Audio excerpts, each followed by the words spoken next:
What's going on, everybody? It's Joel here, and today we're taking a look at the FETAQ Allmove 3. All right, so FETAQ is a brand out of Hong Kong, I believe. They sent me these shoes pretty early on last year, so I've been using them for like the last year or so. They've always kind of been in my training rotation.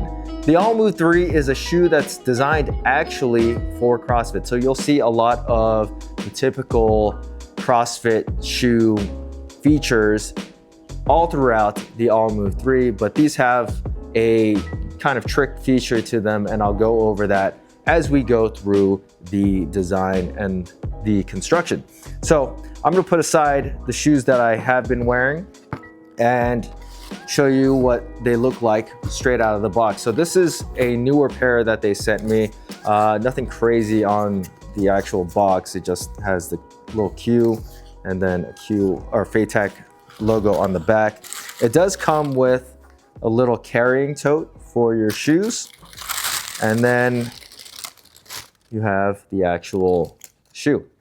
So this is the newer model that they sent me. It's not particularly like a new model, but it's an updated model, and I'll show you why. So the original models had just a laminated overlay on top of the mesh, and the newer models have a stitching on that overlay. But I'm gonna revert back to my original pairs because these are the ones that I have been beating up over the last year or so. This is the white, and this is the mercury gray, which is like an off-white. And then I also have the black ones as well. And we're just gonna look at the just normal white ones because this is the ones that I've probably used the most. So the construction of the shoe is a mesh construction on the upper, and then on top of that, you'll see overlays pretty much all throughout that mesh to give the shoe some kind of structure. The overlay in the toe box was kind of concerning to me because this is the same style of overlay that was on the original like Metcon 1, where it's just on top and it's welded on to the mesh material. There are some points that look like they could come loose like they did on the original Metcon, which is why I think they added the stitching there so that that would prevent that from happening. So that's a nice little update. For the newer models, you're not gonna have to worry about that anymore because that has been corrected. But the toe box is pretty breathable. It has good structure around the toe and metatarsals, but it does feel a little bit tight around the metatarsal area when you first put these shoes on. It does break in, so that does correct itself. And then going around to the medial side, you'll see the overlay extends all throughout this region of the shoe. You'll see some protrusions on the side here. That's their Leaf Pro wrapping system, which is basically their webbed lacing system. It's prominent on the side, but it also extends through the side of the lateral side as well. You can't really see it as much, but if you look in the inside of the shoe, you'll see them. And then coming around to the back area of the shoe, we have a more reinforced, kind of like rubberized overlay. There's the FETAQ logo that's on the lateral side. Nice little heel pull tab. And then the ankle collar is nicely padded. There's a decent amount of cushioning there.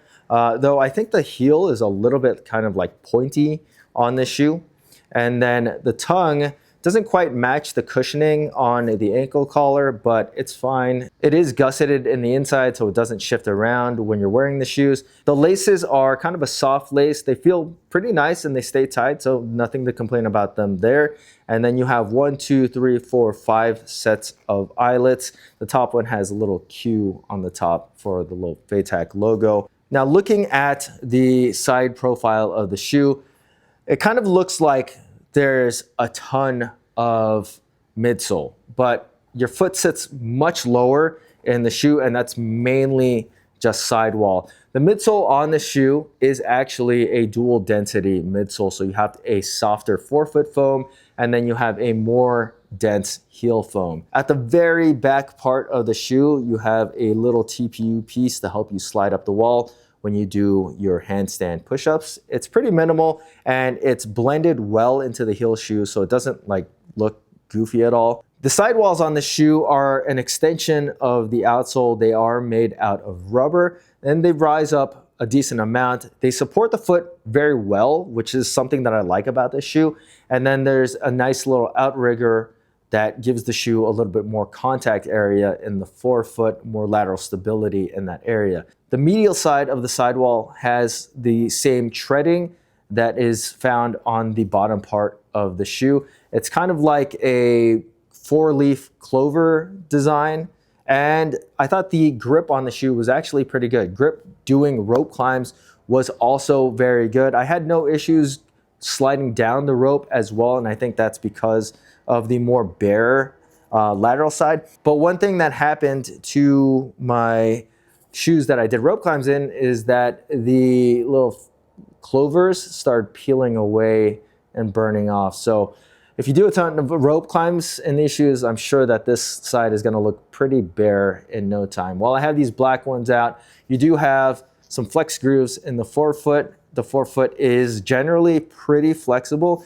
And then you have a more flat contact treading on the rims of the outsole. The edges of the outsole are a little bit sharper on the shoe, which gives the shoe a more planted feel. And that's another thing that I really like about these, is that they feel pretty flat against the ground. Now there is a slight toe spring angle. You can feel the very front part of the shoe not really making contact on the ground when you're like kind of in a resting position, but all throughout like the midfoot and heel, the shoe has pretty decent ground contact. There's not a ton of a heel rocker there, which is fine because it enhances the actual stability of the shoe. And I thought overall the ground feel and ground contact of these shoes was one of the more positive features. Now the trick feature of the Allmove 3s is that they include swappable, removable insoles. You have the FT Ultralight, and then you have the FT Dynamic insoles.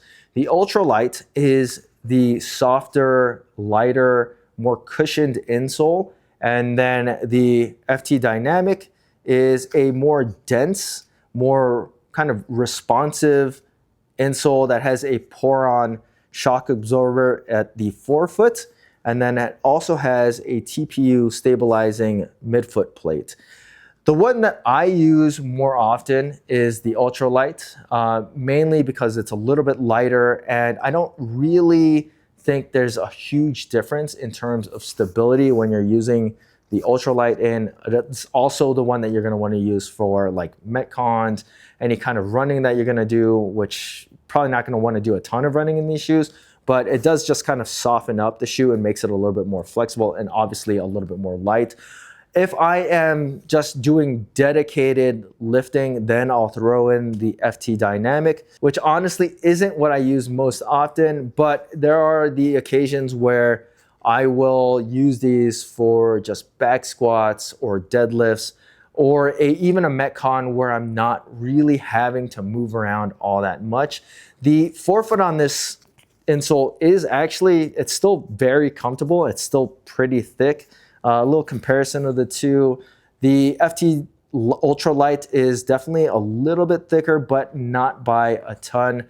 I think the responsiveness at the midfoot and heel of the insole is better on the FT Dynamic, obviously because it has that midfoot plate, but that's only really noticeable under pretty decent amounts of load. But if you're using these for a Metcon and you're using them for like the weights that you typically find in a Metcon, I think the Ultralights handle that just fine. Okay, so upon finishing my review of the Allmove 3s and starting to do some B-roll, I noticed that the newer pair that they sent me is quite a bit lighter than the original pair that they sent me. So I got the newer pair in at 12.8 ounces for men's size 10.5, and that's with the ultralight insole. With the dynamic insole, I got that shoe in at 13.97 ounces. So with the ultralight insole, they are actually a fairly light pair of training shoes. And with the dynamic insole, they just become kind of average. But I wouldn't hesitate to use the dynamic insole now more often because they just kind of fall in line. Though my preference would still probably be to use the ultralight. So now this is something that I think I would take out for runs a little bit more willingly because the shoe is still fairly flexible. And I don't really notice where they shaved off the weight, which is probably a good thing because the build quality construction and all the components seem just as well made and robust as the original pair. It just weighs less. All right, so when it comes to sizing your Allmove 3s, I got both the 10.5, which is the 44.5, and the size 11, which is a 45. Both of them were pretty usable for me, but I feel like the 10.5, which is my typical size, fit me better. I get my reds, my haze, my tiers, my Metcons all in a 10.5. Sometimes I'll get a Reebok and a half size down. More recently, the Nano 15s, I had to get in a size 10. And some even nanos I'll get in a 10.5. The Allmove 3s fit me best in the 10.5, but they are a little bit on the more narrow side, and they're also a little bit long still. I noticed that my heel doesn't sit all the way into the back part of the shoe, so I do get a little bit of heel slip, and then I also have a little bit of space at the very point of the toe. When you first put these shoes on, you're gonna notice that the metatarsal area is gonna be on the tight side, and it does break in and loosen up over time, but I would not say that these are particularly wide shoes, nor is there a ton of volume in the toe box. For my foot, it fits fine, but I think if you are somebody that does actually have wide feet, these are not going to be the right shoe for you. All right, so when it comes to running and overall flexibility, these are CrossFit training shoes, and they are not designed to be run in. The weight of them is one of the main factors on why I wouldn't do a ton of running in these shoes. But like, you know, if you had to do like a 400 or 200, they're not that bad to run in. They're generally flexible, more noticeable in the forefoot. But when you actually have these shoes on, you can create more of a flex through the midfoot of the shoe, which makes them pretty usable for running. I wouldn't say that they are the best due to the more flat contact outsole. But like I said, if you are just using these for typical CrossFit WOD, then they're gonna handle that just fine. Obviously, you're gonna wanna go with the ultralight insole and not the FT Dynamic, though you could run in the FT Dynamic. I just don't like the increase of weight that it gives you. Plus, it's gonna stiffen up the midfoot of the shoe and give you a little bit more heel slip. Using these for body weight movements, I thought the weight wasn't that big a deal. The forefoot is still very flexible, and the insole makes these shoes very comfortable and never really that mushy. It doesn't detract from the overall responsiveness of the shoe because there really isn't a ton of midsole. You really just have some cushioning for your underfoot when you're using the ultralights, but the midsole is still very thin, so the shoe still remains pretty responsive when you're doing longer sets of double unders or box jumps, even burpees. Your feet don't shift around a lot, which is something that I really like about them. And I think if you're using these for in the box movements, I think they handle everything really well. Now, when it came to stability, I actually really enjoyed doing my lifts in the Allmove 3s. And the reason for that is the more flat contact outsole. The amount of ground feel that you get from the shoe is excellent. And that's predominantly through the heel to right about the metatarsal area. The toe is a little bit floaty right at the very front, but that's not something that I ever noticed really detracting from my Olympic weightlifting movements or my powerlifting movements. The outsole on the shoe also provides pretty good grip. I wouldn't say that it is the absolute best when it comes to grip, but versus most of the shoes that I test, it's probably on the higher end. Another thing that I really like about the outsole is that they added this extended contact point at the lateral side, which does help in stabilizing the shoe for lateral movements. And then the midsole on the shoe is pretty much non-existent. It's very, very thin. So the only cushioning that you're actually getting is from the insole. If you didn't want any cushioning at all, you could obviously just take out the insole, but I didn't think that either one of them detracted from power delivery or responsiveness. Like I said before, the insole that I use the most is the FT Ultralight because I did not feel like it detracted from any of my lifting, and it just made the shoe overall a little bit more flexible and lightweight. But if you really wanted to get away from the squish in the middle area of the shoe, which is the most noticeable area that is a little bit soft on the ultralight insole, then you can put in the FT Dynamic insole, and then that will stabilize the midfoot, though the forefoot and the heel generally feel the same to me. I've been testing these shoes with all the other shoes that I've used throughout 2024, and I've been able to hit all of the same numbers in the Allmove 3s as I was Rad or Tier, or pretty much any of the other shoes I held in high regard in 2024. So when it comes to actual power delivery, these shoes do really well. The only little thing that I disliked about lifting in them was that I got a little bit of heel slip, and the very, very point of the toe is a little bit floaty. All right, so when these shoes first dropped, they were like $180, and they were not that easy to get because you have to get them shipped from overseas, which I don't think is any different now, but at least they cost $160. So for $160, I feel like these shoes are a little bit on the expensive side, especially if you're trying to market them to like the United States, because of the options that are pretty readily available that you don't have to really worry too much about returns with.